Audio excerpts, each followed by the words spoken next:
hakuna jambo ambalo ni gumu ambalo Mungu hawezi kulifanya. Inawezekana ukawa unapitia kwenye nyakati ambazo ni ngumu, na wakati mwingine ukawa unapita kwenye mazingira ambayo ni magumu, lakini asubuhi ya leo ujumbe ambao Mungu anakukumbusha ni kwamba hakuna lisilowezekana kwa Bwana. Hakuna kitu ambacho Mungu hawezi kufanya. Hakuna mazingira ambayo Mungu anaweza kafika akanyosha mikono akasalia akasema hapa nimeshindwa. Mungu anaweza kufanya kila kitu. Ndilo jambo nataka tulitazame. Wanafunzi wa Yesu waliposikia Yesu alipokuwa anazungumza walishangaa sana. Na kilichowashangaza ni kwa sababu walikuwa wamechanganya kati ya kuingia mbinguni na kuokoka. Waliyachanganya mambo haya mawili. Na baada ya kuchanganya wakashangazwa sana na ile sentensi ambayo Yesu Kristo alikuwa amesema kwamba itakuwa rahisi ngamia kupenya katika tundu ya sindano kuliko tajiri kuingia katika ufalme wa mbinguni. Wakashangaa sana. Lakini Yesu alipoona mshangao wao akawakazia macho akawaambia, lisilowezekana kwa wanadamu kwa Mungu mambo yote yanawezekana. Likiwemo na jambo hilo la kuingia katika ufalme wa mbinguni. Nalo pia linawezekana. Haleluya. Sasa kabla sijaendelea nataka nifafanue mambo matatu. Kutoka kwenye mistari hii niliyosoma. Alafu sasa ndio niende nizungumzie zaidi sana swala la kwamba hakuna kisichowezekana. Naomba tuje hapa kwenye maandiko tufafanue mambo machache hapa, ili unapoondoka hapa uondoke umejua mambo fulani ambayo utayabeba kila siku yatakaa ndani yako. Mambo matatu niweze kuyafafanua. Jambo la kwanza nataka nifafanue kile kilichowashangaza wanafunzi wa Yesu. Nionyeshe tofauti ya kuokoka na kuingia mbinguni. Niweze kufafanua tofauti inayokuwa iko pale kati ya kuokoka na kuingia mbinguni. Kuokoka ni kumwamini Yesu kama Bwana na Mwokozi wa maisha ya kwako. Hiyo ndiyo tafsiri ya rahisi sana ya kuokoka. Kumwamini Kristo kama Bwana na Mwokozi wa kwako. Hiyo ndiyo tafsiri ya kuokoka. Na kuingia mbinguni ni matokeo. Kuingia mbinguni ni matokeo ya kutembea kwa kuzifuata kanuni za Mungu baada ya kuokoka. Haleluya. Mtu mmoja anaitwa Kornelio ambaye alikuwa mchaji wa Mungu na alikuwa mtoaji mzuri wa sadaka, lakini alikuwa hajamwamini Yesu.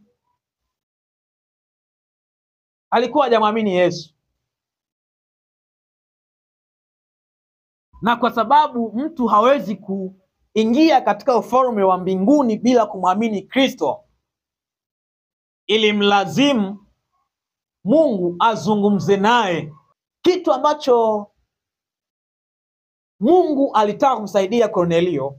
Alitaka amsaidie awe na uwezo wa kuingia mbinguni. Bwana Yesu asifiwe sana. Kwa sababu alikuwa ametembea katika kumcha Mungu, ametembea katika sheria za Mungu, lakini hajamwamini Kristo. Na kuingia mbinguni yatakuwa matokeo ya kutembea katika kanuni za Mungu ukiwa umemwamini Kristo kama Bwana na Mwokozi wa maisha. Haleluya, haleluya. Hicho ndicho kilimsukuma Mungu akamwambia Kornelio, tuma watu waende wamuite Simoni Petro aje akuambie ya kupasayo. Ukisoma katika kitabu cha Matendo ya Mitume sura ya 8 utaona kwamba hatima yake ilikuwa ni Kornelio kubatizwa na kumwamini Kristo. Amen. Kwa nini sasa ufalme wa mbinguni unaweza ukawa sehemu ya maisha yetu?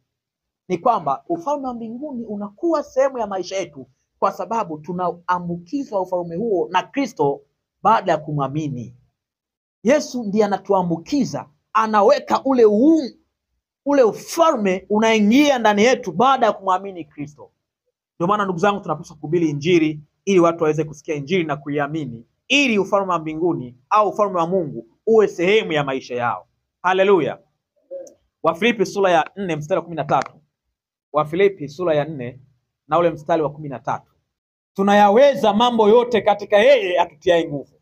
Nayaweza mambo yote katika yeye anitiaye nguvu. Hata ufalme wa mbinguni unaweza kuwa sehemu ya maisha yetu katika yeye atutiaye nguvu. Amen. Amen. Tunayaweza mambo yote katika yeye atutiaye nguvu. Ufalme wa mbinguni unakuwa sehemu ya maisha yetu katika Kristo atutiaye nguvu. Amen. Sasa unapokuwa na uhusiano mzuri na Mungu, ndio kwamba ufalme wa mbinguni unakuwa sehemu ya maisha yako. Unapokuwa na mahusiano mazuri na Mungu, ufalme wa mbinguni unakuwa sehemu ya maisha ya kwako. Kwa jambo la kwanza ambalo nimependa kufanua ni kuhusiana na tofauti kati ya kuokoka na kuingia mbinguni. Jambo la pili nilifafanue kutokea kwenye mstari ile tuliyosoma kitabu cha Mathayo. Jambo la pili nilifafanue. Nataka nifafanue kwa nini tajiri. Kwa nini katika maandiko yale, kwa nini Yesu anazungumza habari za tajiri? Na anasema itakuwa vigumu tajiri kuingia mbinguni. Ni afadhali kwamba ngamia apenye katika tundu ya sindano kuliko tajiri kuingia mbinguni. So, kwa nini Yesu anamzungumzia tajiri? Je, ni kwamba mtu pekee ambaye kwake ni ngumu kuingia mbinguni, tajiri peke yake? Kwa nini Yesu alimzungumzia tajiri?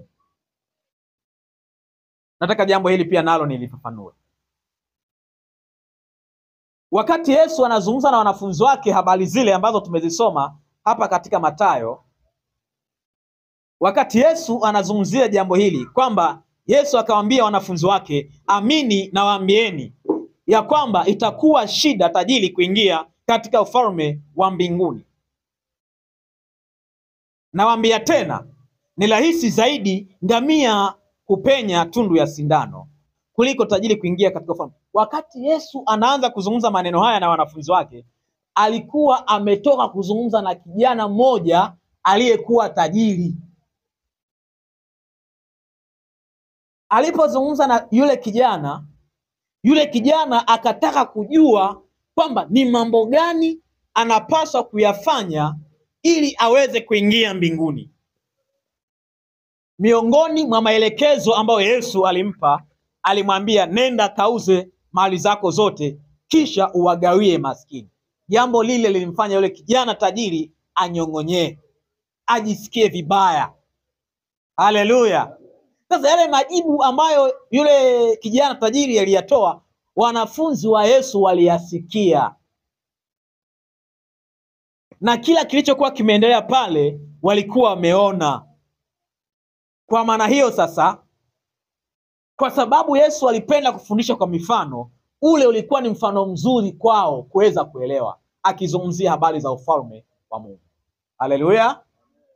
Ndiyo sababu kwa nini Yesu anamzungumzia pale tajiri. Ni sababu ya kwanza kwa nini Yesu anachagua kumzungumzia tajiri anapozungumzia ufalme wa Mungu. Sababu ya kwanza ilikuwa ni hiyo. Lakini sababu ya pili kwa nini Yesu anamzungumzia tajiri, yule tajiri pale anasimama pale kuwakilisha watu wote ambao wamekataa kumpa Mungu nafasi katika maisha yao. He is there to represent everyone. Yule tajiri yuko pale kuwakilisha watu wote ambao wao hawako tayari kumpa Mungu nafasi katika maisha yao. Watu ambao wameviweka vitu mbele zaidi ya kumweka Mungu. Tajiri yuko pale kuwakilisha wale watu ambao hawana muda wa ibada, hawana muda wa kuomba, hawana muda wa kufanya mambo ya kimungu. Tajiri yuko pale kuwakilisha wale watu. Watu hawa itakuwa ni vigumu kwao kuingia mbinguni. Haleluya. Bwana Yesu asifiwe sana. Ni rahisi ni rahisi ngamia kupenya katika tundu ya sindano kuliko tajiri kuingia katika ufalme wa mbinguni. Alafu anapomaliza hapo anaambia watu, lisilowezekana kwa wanadamu, kwa Mungu yote yanawezekana. Mimi zamani nilikuwa najiuliza, hivi kumbe itawezekana? Inawezekana. Mtu akitaka tu kushona nguo, mwingine mpaka anafumba jicho moja ili apitishe uzi kwenye tundu ya sindano. Sasa hapa tunaambiwa kwamba itakuwa rahisi ngamia kupenya.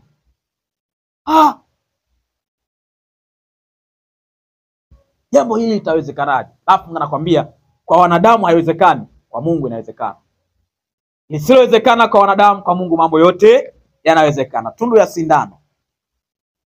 Ndugu zangu, tundu ya sindano inayozungumziwa hapa sio ile sindano tunatumia kushona nguo. Na hapa ni muhimu sana uelewe, kwa sababu kuna watu wanaochanganya, na kuna mtu mwingine anaweza kasimama na mstari huu akahubiri habari za Yesu, lakini akamisinterpret, akawa anazungumzia sindano ile tunayojua, ile ya kununua dukani na kushonea nguo. Sio hiyo ambayo maandiko yalikuwa yanazungumzia hapa.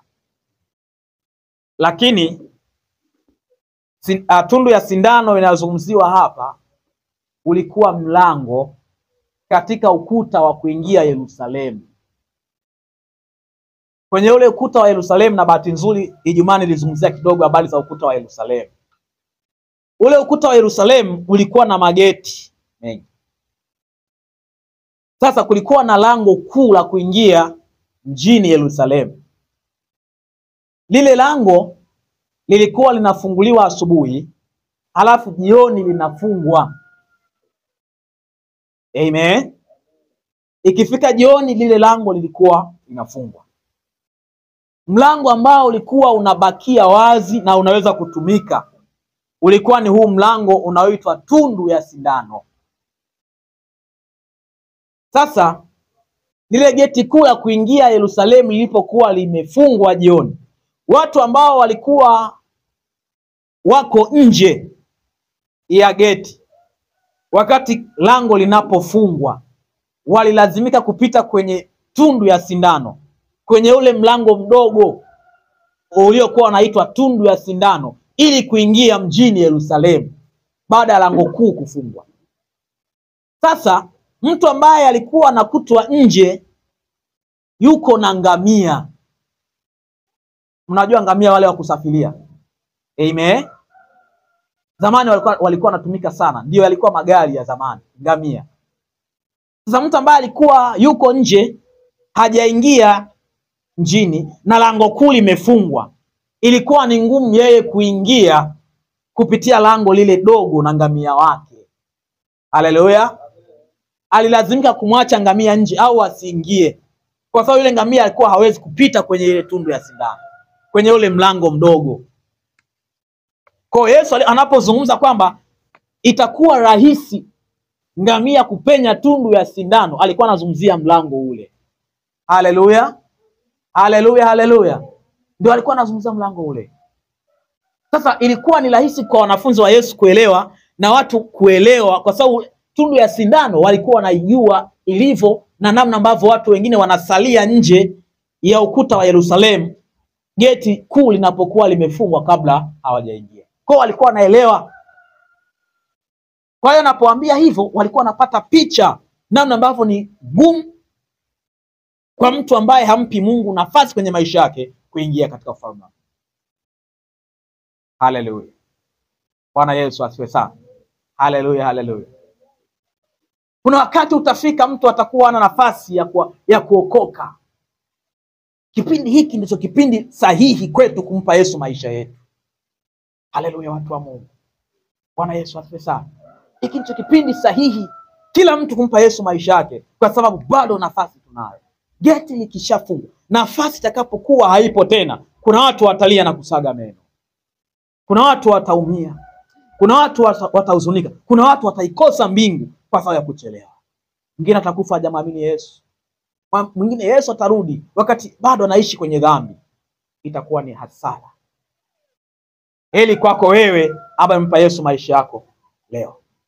Amen. Amen. Bwana Yesu asifiwe sana. Sasa haya ni mambo matatu ambayo nimependa niyafafanue kabla sijarudi kwenye lengo kuu la ujumbe wa leo. Lisilowezekana kwa wanadamu, kwa Mungu yote yanawezekana. Kwa Mungu mambo yote yanawezekana. Hakuna jambo ambalo Mungu hawezi kufanya. Kwa Mungu kila kitu kinawezekana. Silowezekana kwetu sisi wanadamu, tukimwambia Mungu inawezekana. Kila ambacho hakiwezekani katika maisha yako, jambo ambalo wewe unaona haliwezekani, kwa Mungu linawezekana. Hauna sababu ya kulia, hauna sababu ya kukata tamaa, hauna sababu ya kuhuzunika. Kwa Mungu linawezekana. Mwambie tu Mungu. Amen. Haleluya, haleluya. Usiangalie magumu unayoyapitia. Nataka hizi pointi 4 uzishike. Pointi 4 hizi uzishike. Na ikiwezekana uziandike. Pointi ya kwanza, usiangalie magumu unayoyapitia. Badala ya kuangalia yale magumu unayoyapitia namna hii, kama magumu unayoyapitia yako pale, usiangalie. Just turn around, alafu muangalie Mungu. Usiangalie yale magumu unayoyapitia. Usiangalie changamoto unazozipitia. Don't focus on your challenges.